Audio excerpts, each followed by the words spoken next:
Hello, my name is Dennis Bedroll. I am currently a student here at Texas Tech University studying architecture. The purpose of this video is to provide you, the audience, an overview of my selected artist's history and work, as well as a detailed critique of one of the artist's most profound and praiseworthy pieces. The subject of my video is Margaret B White, a well-known female war photojournalist. Regarding Margaret, I will provide you with a summary of her history, a critique of her most famous works, as well as a side by side comparison of one of my own works to hers. Laurie Odin once said Margaret Burke White lived a life most of us only dreamed of. Margaret Burke White was born on June 14, 1904, in the Bronx, New York, to Joseph and Minnie Burke White. She was only one of three children. Her father was an engineer who worked with printing presses. She once described him as the personification of an absent minded inventor. Her mother was educated at Pratt Institute and was a dedicated homemaker who encouraged her children to become educated.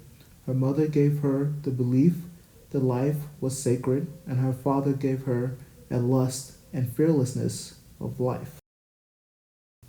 Originally, Margaret wanted to become a herpetologist, someone who specializes in the study of reptiles. As a young girl, Margaret was interested in insects, turtles, frogs, books, and maps. She once wrote, "I picture myself as a scientist going to the jungle, bringing back specimens for natural history museums, and doing all the things that women never do." Margaret entered Columbia University in 1921 to study herpetology.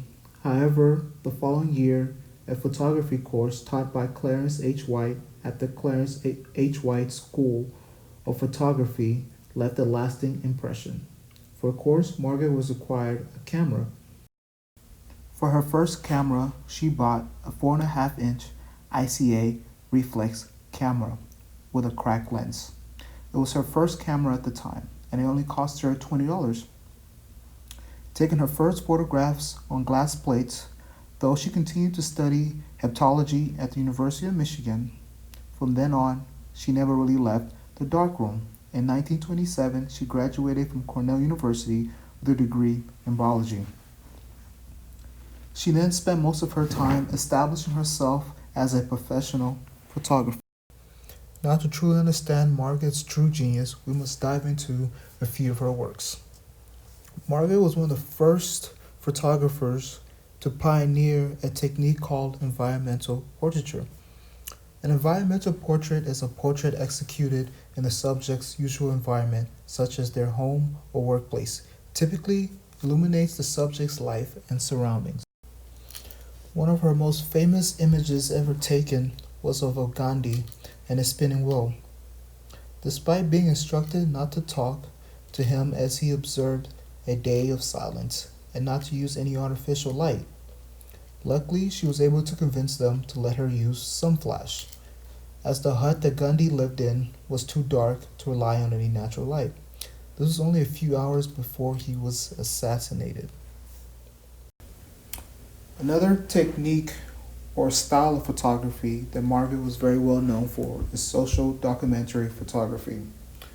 Social documentary photography is the recording of what the world looks like, with a social and/or environmental focus.